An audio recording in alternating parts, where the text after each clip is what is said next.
Aujourd'hui, je voudrais vous parler de quelque chose que certainement tout le monde connaît. C'est un passage qui est assez connu. PowerPoint. C'est « Avancez en pleine eau et jetez vos filets pour pêcher ».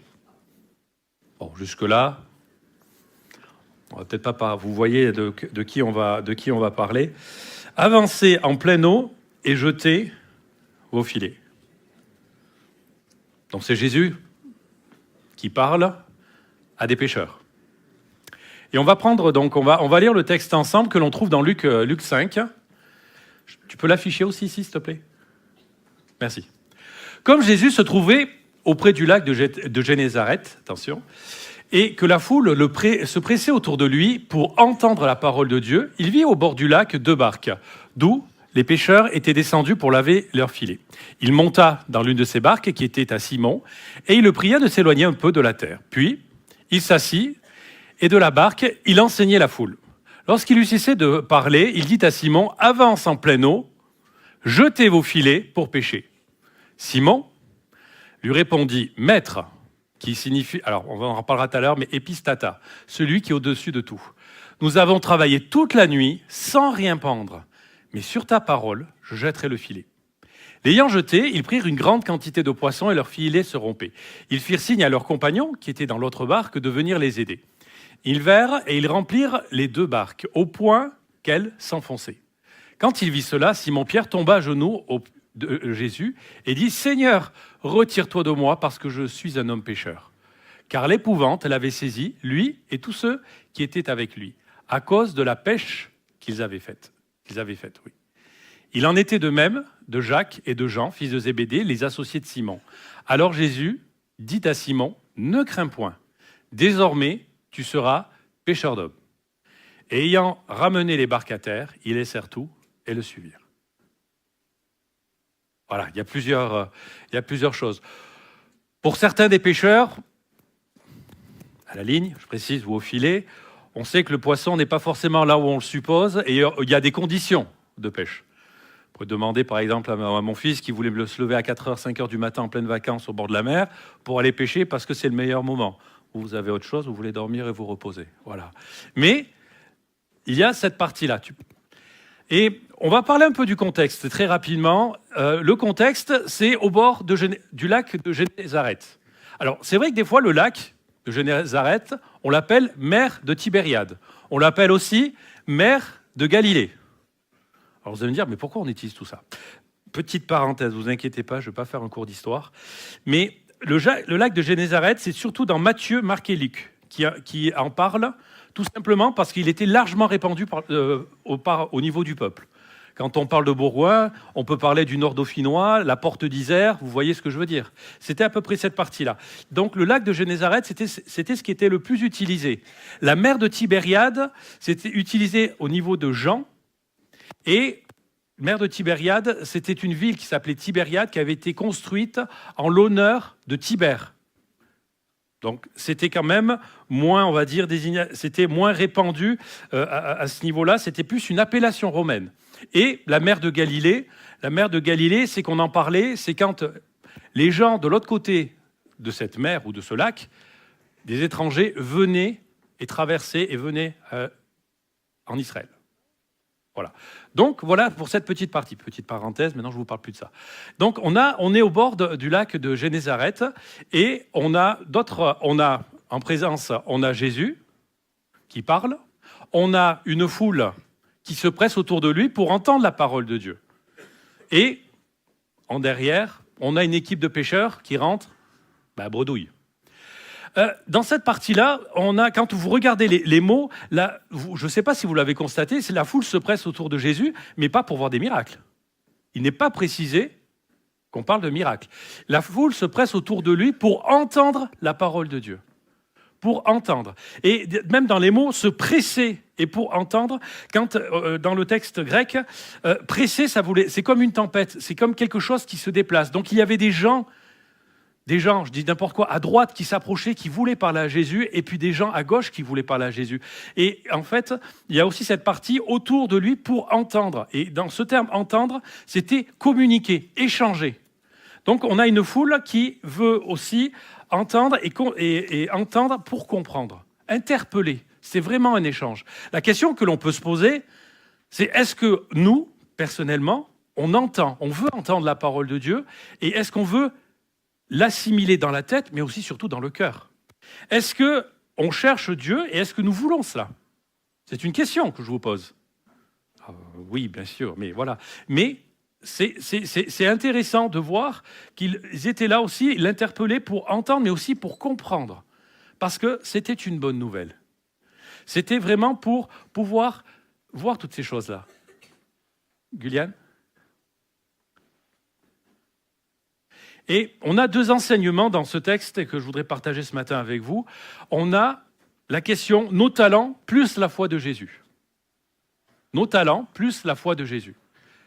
Les talents, on est d'accord, on avait une équipe de pêcheurs, donc professionnels, qui avaient des bateaux qui flottaient, normalement, on n'en parle pas, et des filets qui lavaient, mais qui ne réparaient pas. Donc on a quand même du matériel adéquat. Et pourquoi je parle des talents et de la foi en Jésus? Tu peux dérouler. Ils écoutaient ce que Jésus disait tout en lavant leur filet. Et dans le texte, quand on regarde, c'est vraiment un texte assez particulier, parce que là, ils disent, il voyait des gens qui lavaient pendant qu'il parlait. Mais ça va beaucoup plus loin. C'est que dans ce texte-là, il y a un verbe qui montre qu'il y a un double sens. Ils lavaient leur filet. Quand ils ont entendu Jésus, ils ont commencé à laver leur filet. Mais c'est aussi un mot et un verbe qui commence aussi à faire réagir quelque chose. Ils rentrent, ils sont fatigués, mais en entendant la parole de Jésus et de la bonne nouvelle, ils commencent à s'activer et à bouger et à nettoyer et à laver leur filet. Il n'y a pas de miracle, juste entendre la parole de Dieu. Des fois, on voit qu'il y a dans la Bible, les gens se pressaient pour voir des miracles. C'est différent des gens qui se pressaient pour être guéris, on est d'accord. Mais il y a des fois cette curiosité d'aller voir pour savoir, c'est vraiment vrai. Ah oui, franchement, là le lépreux, on est clair, on l'a croisé il n'y a pas longtemps, lui jeter des cailloux parce qu'il ne fallait pas qu'il s'approche de nous. Là, le gars est complètement libéré, complètement. On veut voir ça. Et ça permettait d'affermir aussi une certaine foi. La question, c'est jusqu'où et à quel niveau. Ça permet d'affermir peut-être, mais le plus important, c'est que ça permet de l'enclencher. D'enclencher cette foi et d'aller plus loin. Et là, quand on regarde au niveau des pêcheurs, on a Jésus qui leur donne un ordre. Maître, allez pêcher. Partez en pleine eau et allez pêcher. Là, on va être très sincère, les conditions, elles n'y sont absolument pas. Il fait jour, ils n'ont pas dormi, il y a du soleil, les poissons sont au fond. En gros, c'est une condition, on en reparlera tout à l'heure, mais une condition qui n'est pas du tout adaptée. Il n'y a pas du tout adapté. Mais on a un mot, maître. Maître, je t'écoute et je vais faire en fonction d'eux. Et maître, c'est pas le terme que l'on entend comme maître, rabbi ou enseignant. Là, il parle, maître, c'est le terme épistata. Épistata, c'est un terme qu'on utilise pour celui qui peut tout, celui qui est au-dessus de tout. Donc, on voit déjà un Simon-Pierre qui ne connaît pas Jésus, mais qui a entendu à un moment donné la parole, qui a entendu cette bonne nouvelle. Et il y a quelque chose qui s'est passé dans son cœur. Et ça peut être étonnant. Sur cet ordre, Simon-Pierre jette les filets. On peut se dire, mais est-ce que c'est un acte de foi ou un acte de folie, carrément? Excusez-moi, mais imaginez, vous avez un charpentier qui va dire à des pêcheurs, ah mais allez jeter, allez en pleine eau. Alors quand on parle d'en pleine eau, vous regardez le lac, en pleine eau c'est 12 km. Donc 12 km en bateau, vous voyez ce que ça fait. Allez en pleine eau et jetez vos filets. Moi en tant que pêcheur, un menuisier qui me dit ça, ouais, enfin t'es gentil quoi, mais c'est pas ton métier quoi. Reste à ta place. C'est comme un plombier qui dit, bah écoutez, pour l'électricité, oh là là, alors l'électricité, ça fait mauvais, hein, ça fait mauvais régime. Mais voilà, on est dans cette partie-là.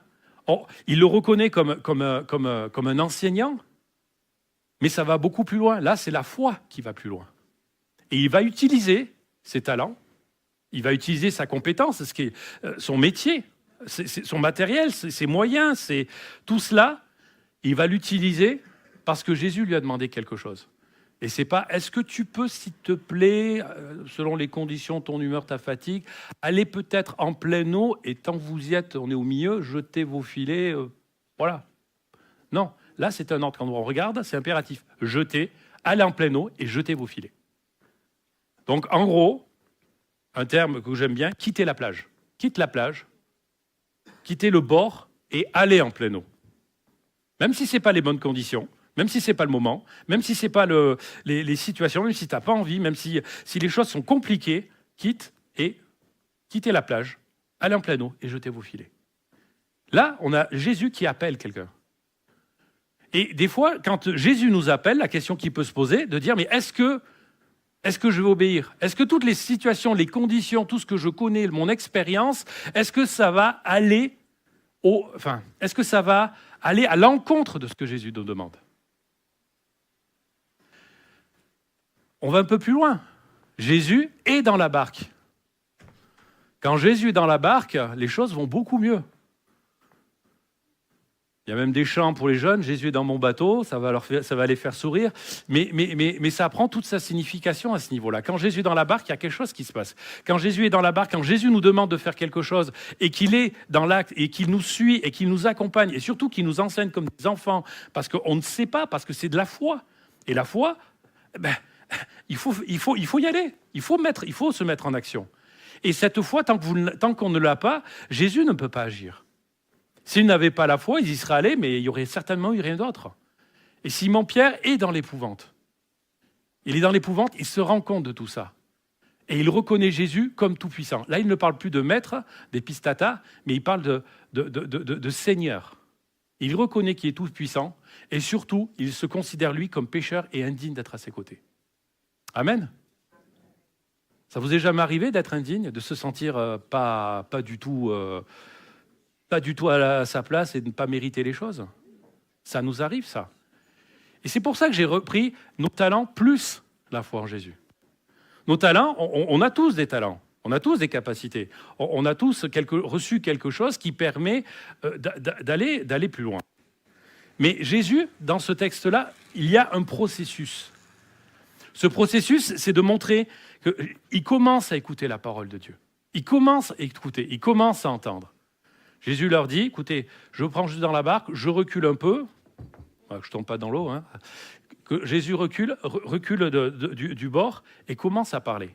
Il y a ce travail qui commence. Il y a ce travail. Et puis à un moment donné, il n'y a pas eu de miracle. Il n'y a pas eu, on n'en parle pas, ce n'est pas écrit. Vous regarderez les autres textes dans Matthieu et Marc, il n'y en a pas. Mais la parole a fait son effet. Et à un moment donné, Jésus lui dit, écoutez, allez jeter vos filets. Allez vous jeter vos filets et vraiment, vous allez voir ce que vous allez voir. Et ils y sont allés. On voit qu'ils y sont clairement allés. Il y a même, quand on regarde, je ne sais pas, on va reprendre, enfin non, peut-être pas reprendre le texte, mais quand on regarde le texte, voilà, jetez vos filets, voilà, mets sur ta parole, Maître, nous avons travaillé toute la nuit sans rien prendre. Nous avons travaillé toute la nuit sans rien prendre. C'est un constat. Mais sur ta parole, là c'est la foi, sur ta parole, je jetterai le filet. Et c'est ça qui est étonnant. C'est que Jésus a demandé quoi? De jeter les filets. Jetez vos filets. Il y en a qu'un, là. Jeter un filet. Bon, allez, hop, on va montrer un petit peu ce que... Enfin, je vais te faire plaisir, quoi. Regarde, je l'ai fait, hop. J'ai obéi, j'ai jeté le filet. Mais il y a eu autre chose, clairement. Il y a eu autre chose, il y a eu la pêche miraculeuse. Il parlait même que les filets se rompaient. Alors, dans le texte, ils ne se sont pas ouverts. Mais ça veut dire que ça signifie et ça montre que l'action, ce qu'il se passait, si ça continuait comme ça, les filets allaient éclater.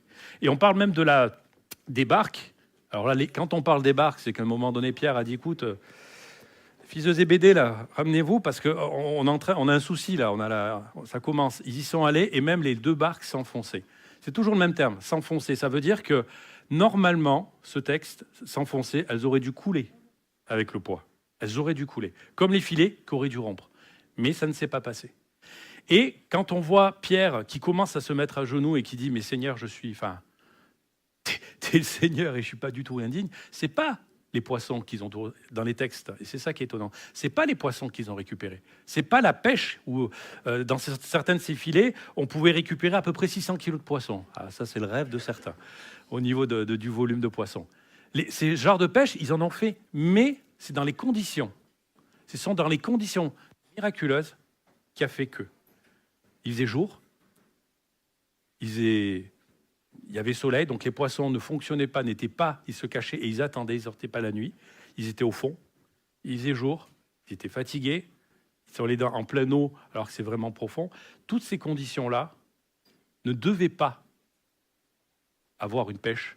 Et la pêche se produisit, et dans cette pêche-là, c'est même terrible, c'est que les filets, malgré théoriquement tout ce qu'ils avaient récupéré, ça aurait dû casser, et les bateaux, les barques auraient dû s'enfoncer. Et il y a tout ce contexte miraculeux. Il y a les poissons, mais il y a aussi les conditions. Et c'est un pêcheur aguerri qui se rend compte de dire « mais c'est pas normal tout ça ». Là, il y a un truc. Je ne peux pas prendre du poisson avec des filets qui ne cassent pas, qui ne coulent pas et en plein soleil. C'est pas possible. Ça n'existe pas. Et c'est pour ça qu'il est dans l'épouvante. Il n'est pas épouvanté par rapport à, excusez-moi, mais j'en sais rien, je dis n'importe quoi, une centaine de kilos, alors 300, 400 kilos de poissons, ou même 600. Il n'est pas épouvanté par ça. Moi, je suis désolé, je ne suis pas épouvanté quand je vois des poissons. Je suis content, je remercie Dieu. Je me rends compte de tout ça. Mais c'est dans tout le contexte, dans toutes ces conditions, de dire, mais attendez, là, où est-ce qu'on est, quoi? Où est-ce qu'on est? C'est pas possible. Ces choses-là, c'est pas possible. Il est quelque chose d'autre, Jésus. C'est pas, excusez-moi, un simple charpentier qui fait certainement peut-être des barques ou autre, mais il y a autre chose.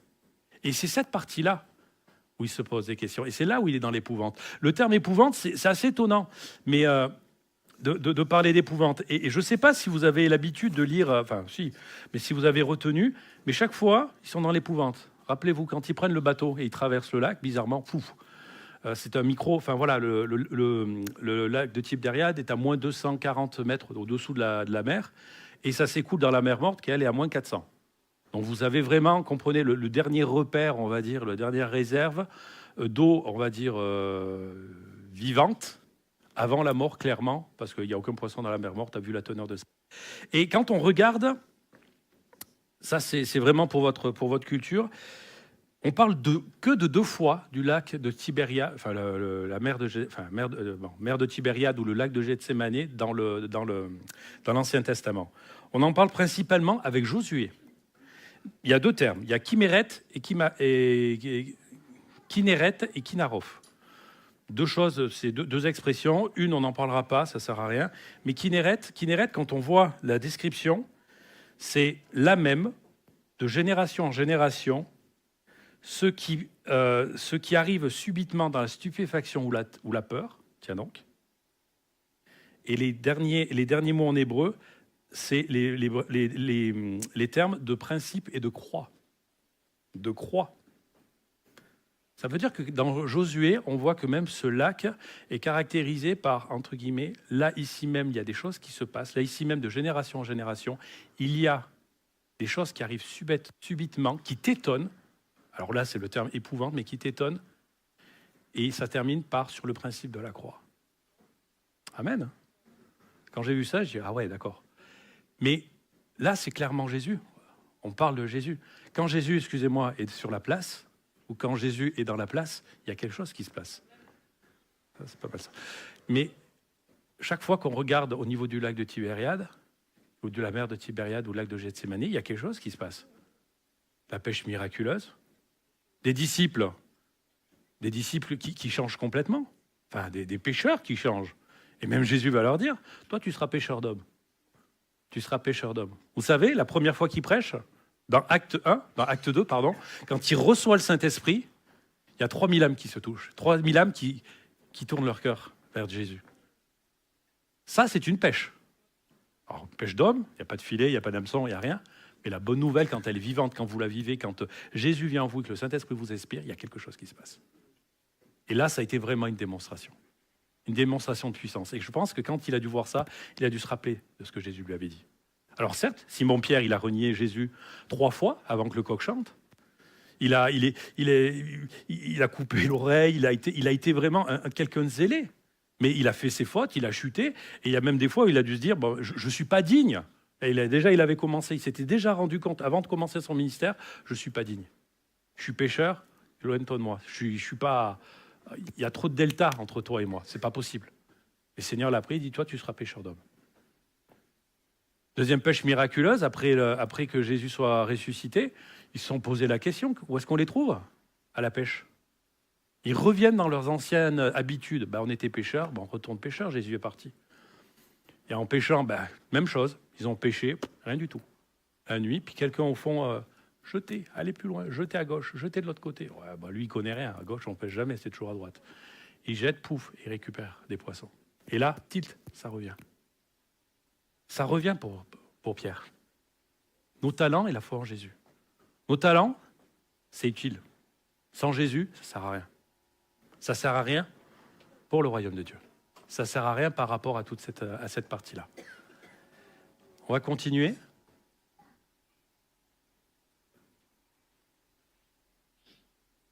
Continue, s'il te plaît. Jésus lui annonce qu'il sera pêcheur d'hommes et lui demande de le suivre. Et quand vous regardez le texte, il les sert tout. On peut se dire, waouh, on s'imagine, le bateau arrête, il départ, et puis allez, hop, on vous laisse les poissons, le bateau, etc. Non, quand on regarde, il les sert tout, c'est bien précis. Le terme utilisé, c'est séparer de quelque chose, se séparer de quelque chose de cher ou d'un associé, ou laisser à quelqu'un la liberté de gérer. Et c'est une illustration de la grâce accomplie chez ceux qui la reçoivent et qui acceptent de s'interpeller. C'est d'être capable de recevoir quelque chose de tellement puissant qu'à un moment donné, vous changez de vie. C'est plus possible d'être comme ça parce que ça a tellement été bouleversant que c'est pas possible de mettre ça de côté et puis de continuer à vivre comme si rien n'était, quoi. On récupère les poissons, on les coupe, on les transforme, on les vend, terminé, puis demain, cette nuit, on repart, quoi. C'est pas possible. Il y a quelque chose qui a changé. Mais il y a aussi cette sagesse. Il les sert tout, ça veut dire, mais il prépare les choses quand même. Ça veut dire que, d'après ce texte, il les sert cette partie-là. Donc, vous savez, pêcheur, c'était très lucratif, excusez-moi. C'était même plus, lucratif qu'un agriculteur. C'était la principale ressource de protéines. Ça veut dire que là, il laisse un excellent job, avec une super production, des revenus qui vont être excellents, mais il les sert tout. Mais il laisse à leurs collègues, il laisse à leurs associés. Ça veut dire que les choses, ils se préparent. Ils se préparent et ils ne font pas les choses n'importe comment. Le Seigneur nous appelle aussi des fois à laisser les choses qui se passent, à laisser les choses qui nous embêtent. Manger ça là. Les choses qui nous embêtent, qui nous retiennent ou dont nous avons l'habitude, mais ouais, je te remercie parce que ça nous demande de le suivre, mais pas n'importe comment. Simplement. Nous demande de le suivre, mais de préparer ses affaires. Alors certainement, vous allez dire, mais il y a d'autres textes dans la parole de Dieu où il y en a certains qui disent « Laisse-moi d'abord enterrer mon père et ensuite je te suivrai », etc. Il y a ces termes-là. Et là, c'est pas du tout dans ce cas-là. Là, c'est on fait les choses proprement, parce qu'on va rester ici, et il y a aussi un témoignage. Et on voit clairement que plus tard, Jésus guérit même la belle-mère de Pierre. Donc il y a quand même toujours cette relation, ce contact, cette vie. Et ce qui est aussi intéressant dans ce texte-là, c'est qu'ils deviennent ses disciples. Ils deviennent leurs disciples. Enfin, ils deviennent, voilà, vous avez compris. Les disciples suivent Jésus. Ouais, je suis fatigué aujourd'hui. Ce qui est important, c'est qu'à l'époque, c'était les disciples qui décidaient de qui était leur maître. À l'époque, les disciples décidaient qui était leur maître. Votre enseignement est bon, je te suis.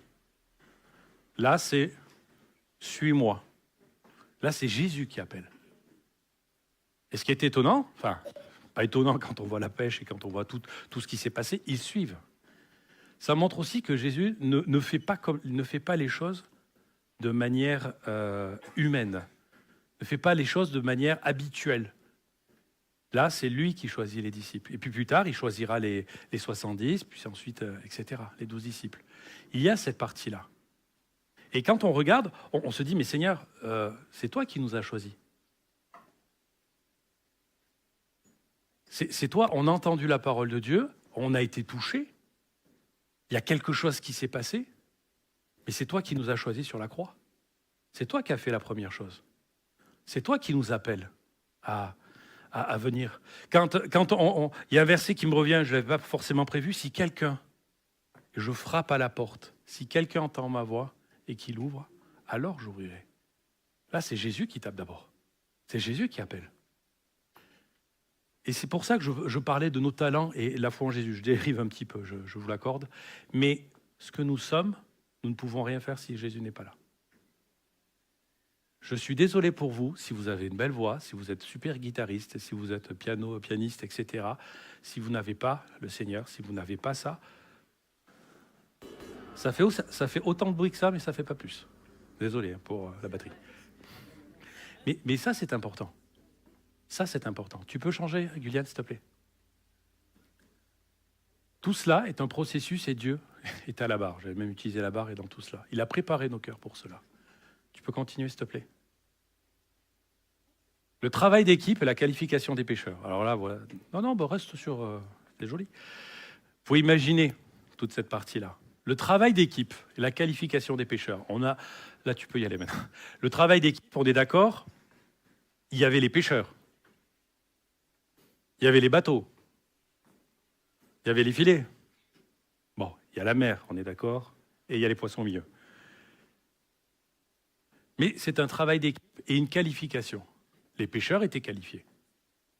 Même à un moment donné, les pêcheurs ont demandé de venir ensemble pour que la pêche puisse être réalisée, pour que la pêche miraculeuse arrive. Mais il y a aussi une autre chose, c'est que vous voyez très bien que c'est une image. Pour le salut des âmes, Dieu emploie des moyens et se plaît aussi à les utiliser et à sauver par le ministère de chacun d'entre nous, par les ministères des serviteurs. Il pourra assurément se glorifier en agissant sans instrument. On est d'accord. Et des fois, ça arrive. Combien de témoignages de musulmans disent « mais j'ai vu Jésus apparaître devant moi ». C'est peut-être là où j'en entends le plus souvent. Mais Jésus se manifeste comme ça, simplement aussi. Mais son plan est de se magnifier sur terre par une mise en œuvre des choses terrestres. Pourquoi il a utilisé la pêche miraculeuse auprès des pêcheurs? Mais parce qu'il connaissait, parce que c'était des professionnels.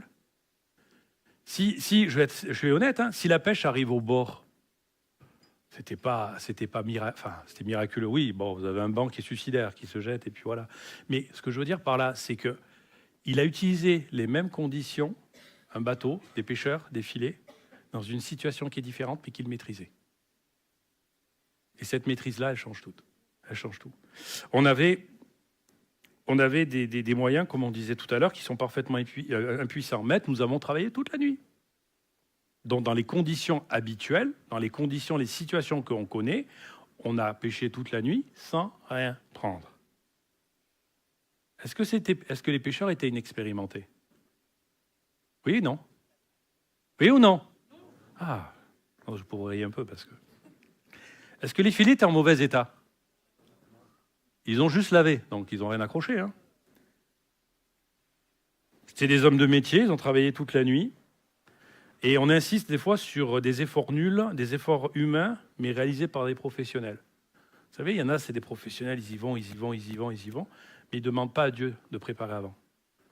Seigneur, que ce culte se passe bien. Seigneur, que les chants que je chante se passent bien. Seigneur, l'accueil que je fais, est-ce que j'ai mon plus beau sourire, que j'ai mes plus petites cernes? Vous voyez ce que je veux dire? Seigneur, prépare mon cœur parce que je suis devant ta table et je vais servir et j'aurai des comptes à rendre. Seigneur, prépare aussi mon cœur parce que je vais pouvoir devoir apporter ton enseignement. Seigneur, prépare-moi parce que derrière, je sais que ça va crier, j'ai pas bien dormi et que mon caractère soit contenu et que je puisse apporter aussi les choses. Et ça, je pense qu'on peut y aller de partout, hein, Seigneur, pour laver, que ça se passe bien, Seigneur. Que je prépare tout, que j'ai un cœur à l'ouvrage. Que je ne sois pas, il reste un peu, mais c'est pas grave, c'est bon, j'ai donné, il y en a personne. J'en ai déjà fait plus que certains. Ça, la comparaison, c'est mortel. C'est mortel dans le cœur et c'est mortel au niveau de la foi. Et quand vous prenez, c'est pareil pour tout. C'est pareil pour tous les services. C'est pareil pour tout ce que l'on donne. À un moment donné, c'est la disponibilité de cœur. Est-ce que le poisson était rare dans le lac? Bon, on ne sent pas. Hein. pas davantage, pas plus d'avantages que d'autres. Et puisqu'à l'arrivée du Maître de Jésus, les filets se remplissent. Mais les moyens sont inefficaces sans la présence de Jésus. Et je pense que dans notre Église, sans Jésus, on ne peut rien faire. Je vais être honnête, hein. Sans Jésus, on ferme les portes, on vend, et puis ça ne sert à rien. Hein. Je suis peut-être cash, hein. Je suis peut-être très dur par rapport à ça. Et sans Jésus, ça ne sert à rien. Si on n'est pas une foule qui veut entendre la parole de Dieu, si ce n'est pas une foule qui veut comprendre la parole de Dieu, qu'est-ce qu'on va pouvoir donner aux gens? On peut donner que ce qu'on a reçu. Et surtout, ce que Dieu peut nous donner. Si on ne reçoit rien, si notre cœur est fermé, on ne va pas plus loin. Ce n'est pas un reproche ce matin, mais c'est une prise de conscience par rapport à ça. Que si on n'est pas comme cette foule à ne pas vouloir écouter la parole de Dieu, ou dire oui, bah allez hop, je regarde, je check 2 versets aujourd'hui, puis c'est fini. Voilà, on va pas plus loin. Je ne sais pas qui je disais, il me semble que c'était dans la préparation au baptême, qu'il y a 39% d'évangéliques, donc de nous, ou de chrétiens protestants, qui lisent leur Bible une fois par semaine. Ça veut dire qu'il y a 6 personnes qui n'ouvrent pas sa Bible par semaine.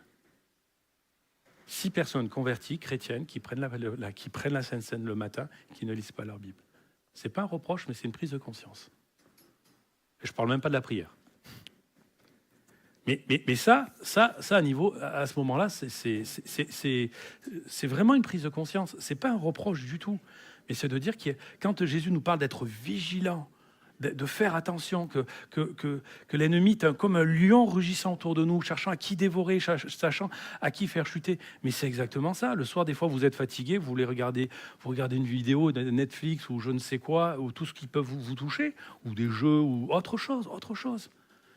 Mais vous vous endormez, vous êtes épuisé, vous avez bien vécu. Mais est-ce que la parole de Dieu a été centrée? Est-ce que la parole de Dieu a été au centre? Pas forcément que de cette soirée, mais dans un temps particulier. Ça, c'est vraiment une question. Mais clairement, quand Christ est proclamé dans l'Église, sa présence y agit comme un aimant. Comme un aimant. Je me rappelle d'un frère qui n'était pas chrétien, qui est passé devant l'Église, qui n'a pas pu aller plus loin que les 50 mètres suivants, qui est reparti de l'autre côté, qui n'a pas pu aller 50 mètres de l'autre côté. C'est quelqu'un, il disait, mais je n'y arrive pas, je ne sais pas ce qui se passe. Il est venu et il a commencé à parler au pasteur. Il a dit, mais qu'est-ce qui se passe dans cette église? Racontez-moi, dites-moi tout, parce qu'il y a des choses qui se passent chez moi. Et il a donné son cœur lors d'une réunion de prière. Et je vous raconte le cœur, il y avait les larmes, voilà, vous imaginez tout, il y avait ce qu'il fallait. Là, le ménage, on en a profité. Mais ce que je veux dire par là, c'est que Dieu a touché. Un grand gaillard, le gars, le Seigneur, je suis désolé, il lui a mis une claque. Il a pris ce qu'il fallait, ce qu'il méritait aussi. Mais son cœur a été touché. Pourquoi? C'était une réunion de prière simple. Excusez-moi, rien d'extraordinaire. Hein. Il n'y avait pas des cornes, il n'y avait pas Michael Dove-Smith ou des gens, Ron Kenoly à l'époque, etc. Il n'y avait rien. Il n'y avait rien. On était là, simplement. Mais la présence de Dieu était là. La présence de Dieu était là. Et là, ça fait toute la différence au niveau de cet homme. Tu peux continuer?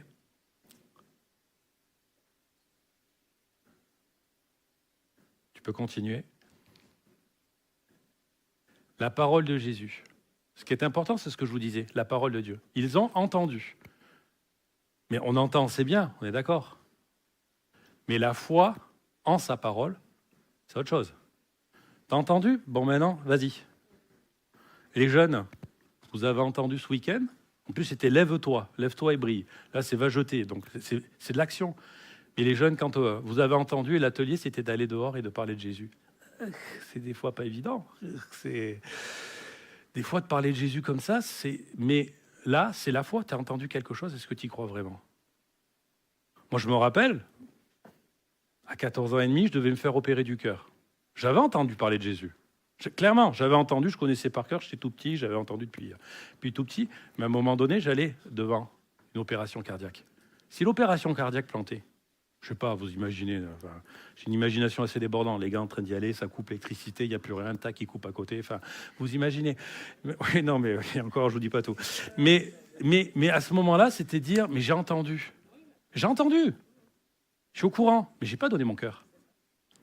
Si ça plante, je pense que ça n'existe pas, mais si ça plante, on ne sait jamais avec la pose que j'avais à l'époque, si ça plante, qu'est-ce qui se passe?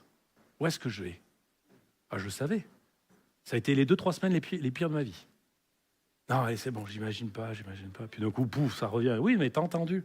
Mais est-ce que t'as la foi? Ouais, ben j'y crois. Oui, mais est-ce que tu y crois vraiment au point euh, vital? Non, je n'ai pas donné mon cœur. Je suis pas prêt. Je vous raconterai plus tard la suite. Je vous laisse... mais la suite, pas aujourd'hui, hein, plus tard. Mais la foi en la parole de Jésus. Ils y ont écrit, Maître, bon, les conditions s'y prêtent pas. On a travaillé toute la nuit. Mais sur ta parole, je jette les filets. Vas-y. Il y a l'action par les actes. L'action, c'est on y va. On jette les filets. Allez, on va voir ce qui se passe. Peut changer. Et nous, dans l'Église, il faut quand même parler de nous. Hein. C'est trop facile sinon. Et nous, dans l'Église, vas-y. Je l'ai tout mis là d'un coup. On est les chrétiens. On est d'accord? Amen. On est chrétiens? Bientôt finir, rassurez-vous. La parole de Jésus, on l'a entendu, on y est, on est dedans. On est dedans, on ne parle pas de bateau, mais on parle d'église, on parle de ville, qui est plutôt le lac, ou la mer, ou en fonction, on parle de la ville est bien plus grand. C'est exactement les mêmes choses. Les filets, c'est les services. Vous pouvez toucher quelqu'un rien qu'avec votre sourire en rentrant et avec un mot. Vous pouvez toucher un enfant avec un crayon que vous lui avez donné, c'était le plus beau, il brille, etc. Et il dessine, ou vous lui faites un dessin. On peut toucher quelqu'un avec une batterie, un piano ou une voix, simplement une voix, ou une simple pensée, ou une simple louange. Putain, mais il a prié comme ça, mais le gars, il est pas tout seul, quoi. Enfin, pourquoi quelqu'un, tu as l'impression qu'il est retenu, puis d'un coup, pouf, il explose parce il remercie Dieu, mais parce que Dieu a transformé son cœur. À un moment donné, la personne dit, mais attends, il y a un truc là. Il y a quelque chose, il a vécu un truc que moi, je n'ai pas vécu. Parole. Combien de fois, il y a des gens qui viennent nous dire, mais comment vous connaissez ma vie? Comment, qui vous a dit que je traversais ça? Pourquoi? Non. On apporte simplement, on se met devant Dieu, et puis on compte sur lui. On compte sur sa présence. Et puis, heureusement, et merci Seigneur, Dieu parle. Et qu'est-ce qui se passe? Dieu agit. Et une fois qu'il agit, on a envie de le remercier. On a envie de faire quelque chose pour lui. C'est pas de dire donnant, donnant. Et il a tellement été bon pour nous.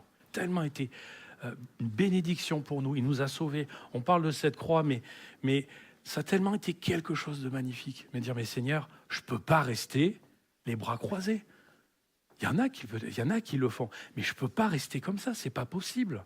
À un moment donné, je veux témoigner. Je veux apporter. Témoigner, ça ne veut pas dire rencontrer la première personne en face, dehors, et puis lui dire, Jésus est vivant. Quoi.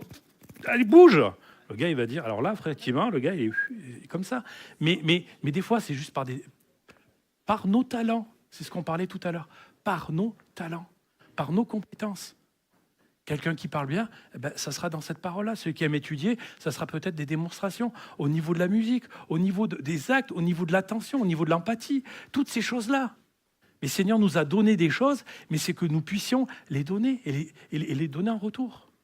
Déjà au niveau de l'Église, mais là où nous sommes, à notre travail, dans les associations où on peut être, dans notre état de cœur. Ça veut dire, je me trouve dans un endroit, Seigneur, ce réflexe, qu'est-ce que je peux faire pour toi à ce niveau-là? Il y a une personne qui va arriver, est-ce que je dois lui parler? Est-ce que je dois témoigner? Est-ce que je dois partager quelque chose? Combien de fois, des fois, on parle et pouf, la personne pleure parce que c'est ça. Des fois, vous parlez, je rigolais avec une personne à un moment donné, on discutait, puis à un moment donné, une parole qui me dit, mais de toute façon, le Seigneur va retisser, attention, il est 11h, mais c'est pas encore le temps, va retisser les tissus de ton œil. J'en parlais comme ça en rigolant. Le gars s'est arrêté. Mais il s'est arrêté, clairement, de rigoler ou autre. Il dit, comment tu sais? Quoi? Il dit, tu sais pas que j'ai perdu un œil? Alors l'œil était classique, hein, on ne voyait pas de différence. Il dit, mais on ne sait pas ce qu'il y a derrière. On ne sait pas pourquoi ça ne fonctionne pas. Là, vous vous sentez petit. Et parce que le Seigneur parle. Et on a pu parler, on a pu échanger, on a pu discuter. Puis je ne l'ai pas revu, je ne sais pas ce qu'il est devenu. Mais ça a été un moment donné où on a donné les choses. Après, ça appartient au Seigneur. Nous, on jette le filet. Là, il a jeté le filet. Il n'a pas dit avancer en plein eau, jeter le filet et ramener le poisson. Non, jeter le filet. Puis on verra avec la foi que vous avez ce qui va être sorti. Moi, je suis dans la barque, je vous attends, le miracle est là. Si vous ne donnez pas, si la foi n'est pas activée, vous allez récupérer deux petites sardines pas plus grosses que ça et ce sera tout. Tu peux continuer? On arrête bientôt, promis. Commandement de Jésus, Matthieu 28. Allez, faites de toutes les nations des disciples, les baptisant au nom du Père, du Fils et du Saint-Esprit, et enseignez-leur à observer tout ce que je vous ai prescrit. Et voici, je suis avec vous tous les jours jusqu'à la fin du monde, jusqu'à la fin de ce temps. Ça, c'est le commandement. Allez et faites de toutes les nations. C'est pas si vous pouvez, si vous avez le temps, quand ça vous dit, hein, et puis s'il fait beau, vous n'avez rien d'autre à faire, allez. Non, là, c'est clairement, jetez vos filets. Allez en pleine mer. Ben, allez dans le monde. Alors le monde, le monde, c'est nous, c'est à côté, c'est notre voisin. En les baptisant au nom du Père, du Fils et du Saint-Esprit, c'est parce qu'ils ont cru. Là, j'ai un petit clin d'œil pour certains et ils savent ce que je dis. Mais voici, je serai toujours avec vous jusqu'à la fin du monde. Et enseignez-leur à observer ce que je vous ai prescrit. Et la dernière slide, on y arrive. Une promesse aussi de Jésus, Matthieu, acte 1:8. Mais vous recevrez une puissance, le Saint-Esprit survenant sur vous, et vous serez mes témoins à Jérusalem, dans toute la Judée, dans toute la Samarie, et jusqu'aux extrémités de la terre. Là, le lac, il est immense. Vous avez toute la terre. Alors, si vous ne parlez pas chinois, je ne vous encourage pas forcément à y aller si Dieu ne vous appelle pas. Hein.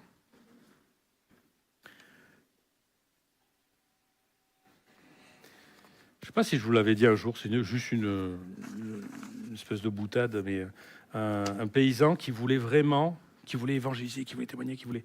Puis d'un coup, Dieu lui parle, lui dit « va ». Et Dieu n'a pas eu le temps de terminer sa phrase. Et le gars va, ben écoute, il s'empresse, il fait des études, il part et toc, il part dans tout le monde, il essaye d'évangéliser, essayer de témoigner, de faire des choses de la part de Dieu dans d'autres pays qui ne parlent pas de la langue. En gros, c'est une grosse galère. Et il revient et il retourne à son point de départ. Il retourne dans la ferme après des années désabusé. Il dit, mais Seigneur, tu m'as parlé quand même. Tu m'as dit, va. Et le Seigneur dit, maintenant, je continue ma phrase. Va planter ses carottes. C'est bête, mais ça a quand même une signification. Ça veut dire que des fois, il faut entendre tout ce que Dieu nous dit. Laissons le temps aussi à Dieu de nous parler dans notre cœur. On entend des choses, mais soyons sûrs que l'on entend tout. Vous savez, Josué, c'est même lui, c'était l'inverse. Josué, c'est avec la toison, vous savez, que tout soit mouillé, enfin que tout soit sec, la toison tourne, que la toison soit pleine, que je remplisse. Et puis Seigneur, bon, ben, on inverse, que tout soit sec et que la toison, enfin que tout soit mouillé, que la toison soit sèche, etc. Il explique, et il voulait en fait être sûr que Dieu lui avait vraiment parlé, vraiment de façon précise, qu'il avait bien compris, et surtout que quand il allait être en face des ennemis, qu'il ne se pose pas la question à ce moment-là. Là, ça a été clair. Va planter, enfin, excusez-moi, allez en pleine mer et allez jeter les filets. Allez par tout le monde et proclamez la bonne nouvelle. Jetez les filets. Alors pour ceux qui n'aiment pas forcément la pêche, je suis désolé, on est tous des pêcheurs d'hommes. C'est embêtant pour certains. Mais non, mais ce que je veux dire par là, c'est qu'au niveau de l'Église, on a aussi cette responsabilité. C'est pas pour vous mettre un courroux, pour vous mettre une obligation. Ah, à l'église, il faut faire ça, il faut faire ça, il faut faire ça. Non, c'est qu'à un moment donné, ce que l'on a à cœur, on se pose la question. Seigneur, j'ai des talents, mais est-ce que je dois les utiliser dans l'église? Seigneur, comment même? Alors surtout, peut-être d'abord, Seigneur, convainc-moi que j'ai reçu quelque chose de ta part. Seigneur, convainc-moi que moi, j'ai des talents et que je suis capable de les apporter.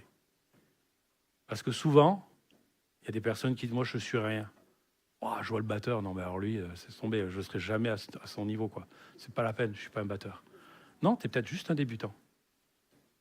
Et un débutant, bah, c'est en forgeant qu'on devient forgeron. C'est en jetant des filets maladroitement qu'on devient un bon pêcheur. On voit les conditions. Ça veut dire qu'à un moment donné, il ne faut pas se laisser brider. Vous voulez faire des choses, faites-les. Et puis le Seigneur, à un moment donné, peut-être utilisera ce que vous avez reçu.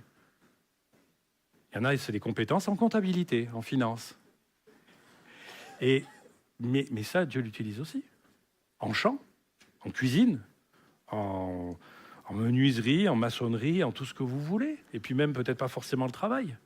Mais le Seigneur nous a donné chacun des compétences. Et quand vous avez ça, mais quand Dieu vous donne à cœur, il y a même un jeune qui nous dit, mais il y a des bibliothèques, vous savez, des anciennes cabines téléphoniques là, qu'on a dans chaque quartier ou autre. Vous savez, c'est des espèces de petites librairies où on prend les...